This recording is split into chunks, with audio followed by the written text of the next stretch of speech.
2월 21일 주만나 큐티 시작하겠습니다. 먼저 기도하시겠습니다. 사랑과 자비의 하나님 은혜 고맙고 감사드립니다. 주님의 말씀 앞으로 또 이끌어 주신 감사합니다. 주님의 신실하심을 기억하며 우리의 반복되는 실수 속에도 함께 하시는 하나님의 은혜를 묵상합니다. 아브라함의 삶을 통해 우리의 연약함과 실수 속에도 하나님께서 어떻게 역사하시고 회복시키신지를 깨닫는 은혜가 있게 하여 주옵소서. 이 말씀 가운데에 성령의 임재를 느끼며 주님의 말씀을 듣는 우리의 마음과 귀가 열려지게 하여 주옵소서. 감사드리며 예수님의 이름으로 기도드리옵나이다. 아멘. 오늘 함께 하실 말씀은 창세기 20장 1절로 7절까지 말씀입니다.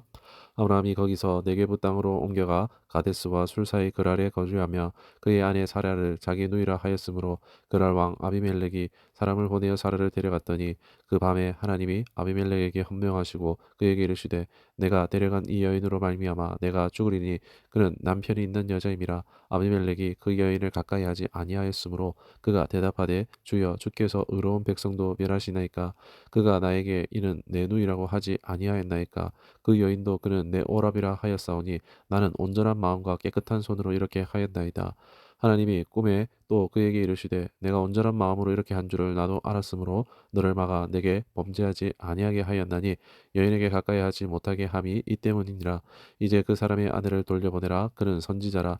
그가 너를 위하여 기도하리니 내가 살려니와 내가 돌려보내지 아니하면 너와 내게 속한 자가 다 반드시 죽을 줄 알지니라. 아멘.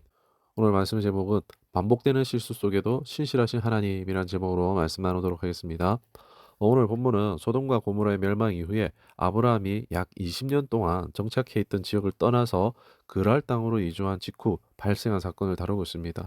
아브라함은 그랄 왕 아비멜렉에게 자신의 아내 사라를 누이라고 속입니다. 그리고 결국 사라는 아비멜렉의 첩이 될 뻔한 충격적인 위기를 겪게 됩니다. 이 말씀을 묵상하면서 이해할 수 없는 부분들이 많이 있죠. 아브라함은 이미 비슷한 실수를 한 경험이 있습니다. 바로 창세기 12장 10절 12절에 보면은 애굽에서 사라의 아름다움 때문에 자신이 죽을까 봐 두려워서 그를 누이라고 속였던 사건이 이미 있었습니다. 그때 하나님께서 개입하셔서 바로의 집에 큰 재앙을 내리셨고 사라는 다시 돌아올 수 있었습니다. 그러나 이 사건이 단순한 실수가 아니었음을 알게 됩니다. 아브라함은 왜 동일한 실수를 반복했을까요? 그것도 하나님의 인도하심을 따라 24년을 살아온 후 99세의 나이가 되었을 때였습니다. 충격적인 것은 하나님께서 직접 내년 이맘때에 사라가 아들을 낳을 것이다 라고 약속하신 이후에 일어난 사건이었다는 것입니다. 믿음의 조상이라고 불리는 아브라함도 중대한 순간에 다시 실수를 반복했습니다. 그러나 하나님은 그의 실패 속에도 신실하게 역사하시며 그를 다시 회복시키십니다. 오늘 우리는 아브라함의 실수의 원인과 하나님께서 그를 다시 세우시는 과정을 함께 묵상하며 우리에게 주시는 메시지를 나누고자 합니다. 첫 번째로 생각할 것은 하나님께서 말씀하신 곳에서 멀어지면 실패가 찾아온다라는 것입니다. 오늘 본문을 이해하는 중요한 단서가 1절에 있는데 아브라함이 거기서 네게부 땅으로 옮겨가 가데스와 술 사이 그랄에 거류하며 아멘. 아브라함은 오랜 시간 머물렀던 약속의 땅 헤브론을 떠나 블레셋에 속한 이방 지역인 그랄로 옮겨갔습니다. 여러분 이것은 단순한 이사가 아니었습니다. 하나님의 약속이 임한 땅을 떠나는 행위였습니다. 그가 떠난 이유에 대해서 성경은 직접적으로 설명하지 않지만 추측해 볼 때에 뭐 해쪽 속의 침입을 피하기 위해서라든지 소돔과 고모라의 멸망에 충격을 받고 두려웠기 때문인지 아니면 뭐 기근이 들었든지 뭐 그중에서 특히 이제 기근으로 인한 두려움이 원인이 아니었을까 가장 크게 봅니다. 뭐 창세기 12장에서도 아브라함은 기근으로 인해서 애굽으로 내려갔던 것을 기억합니다. 오늘 본문도 아마 마찬가지겠죠. 아브라함은 이런 환경적인 어려움 때문에 약속의 땅을 떠나버린 것입니다. 하나님께서 부르신 자리에서 멀어질 때에 이처럼 위기가 찾아오는 것입니다. 여러분 우리가 있어야 될 자리가 어디겠습니까? 예배의 자리, 말씀 앞의 자리, 기도의 자리라고 할 수 있겠습니다. 이것을 우리가 떠나고 멀어지기 시작한다면 어떻게 될까요? 죄가 반복적으로 찾아온다는 것입니다. 고린도전서 10장 12절에 그런즉 선줄로 생각하는 자는 넘어질까 조심하라 했습니다. 여러분 아브라함이 결단을 안 했겠습니까? 나는 다시는 이런 실수하지 말아야지. 그런 결단을 했겠죠. 그러나 하나님의 임재의 자리에서 멀어지니까 다시 예전의 실수를 되풀이 하고 있는 것입니다. 사랑하는 여러분, 여러분의 신앙은 약속의 땅에 머물러 있습니까? 아니면 하나님과 멀어진 곳에서 혹 흔들리고 있습니까? 사랑하는 여러분, 하나님의 임재가 있는 자리, 그 자리를 사수해야 될 줄로 믿습니다. 두 번째로 기억할 것은 하나님은 실패한 사람을 다시 세우시는 분이라는 것을 말씀을 통해서 깨달을 수 있습니다. 아브라함의 실수는 개인적인 차원을 넘어서 가정의 위기를 초래합니다. 사라는 두 번이나 이방 왕의 궁으로 끌려갔습니다. 그것도 하나님의 약속의 아들을 임신하기 불과 1년 전이었습니다. 이것은 인간적으로 볼 때 더 이상 회복할 수 없는 실패처럼 보여지는 것입니다. 그러나 하나님은 실패 속에서도 역사하시죠. 이제 그 사람의 아내를 돌려보내라. 그는 선지자라. 그가 너를 위하여 기도하리니 내가 살려니와. 왜? 바로 이때 하나님은 아브라함을 뭐라고 부르고 있습니까? 선지자라라고 하고 있습니다. 이 표현은 성경에서 처음으로 등장하는 선지자라는 단어입니다.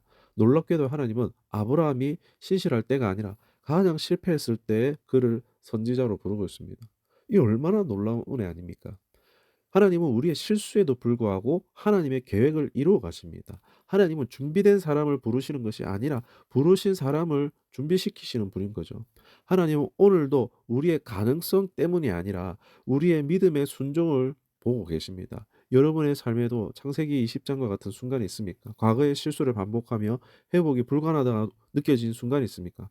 그러나 하나님은 우리의 신실함이 아니라 하나님의 신실함으로 우리를 붙드시고 이끄시고 다시 일으키실 줄 믿습니다. 말씀 뵙겠습니다. 예수님의 수제자 베드로 기억하고 있습니까?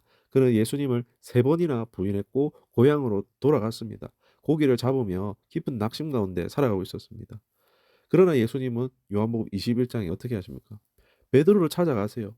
그리고 조반을 먹이시고 그를 다시 사명자로 세우십니다. 예수께서 세 번째 이르시되 요한의 아들 시몬아 내가 나를 사랑하느냐 내 양을 먹이라. 아멘. 하나님은 우리의 실수를 통해서 우리를 단련시키시고 강한 믿음의 사람으로 세우십니다. 오늘도 하나님은 당신을 신실한 하나님의 사람으로 세우시기를 원하십니다. 여러분, 하나님과 멀어진 곳에 있다면 다시 그 자리로 예배의 자리, 기도의 자리, 말씀의 자리로 돌아오기를 원합니다. 실패에서도 하나님의 은혜를 붙잡으십시다. 하나님은 오늘도 여러분을 사명자로 부르고 계십니다. 이러한 주님의 신실하심을 의지하며 믿음의 길을 우리 함께 걸어가기를 축원합니다. 기도하겠습니다. 신실하신 하나님, 오늘도 주님의 말씀을 통해서 우리의 믿음을 다시금 세워주시니 감사드립니다. 아브라함의 실수를 통해서 주님께서 신실하게 역사하신 것처럼 우리의 삶 속에도 주님의 은혜를 붙들기를 원합니다. 우리의 연약함을 아시는 주님, 우리가 주님과 멀어지지 않도록 언제나 예배의 자리, 말씀의 자리, 기도의 자리, 주님을 바라보며 살아가기를 원합니다.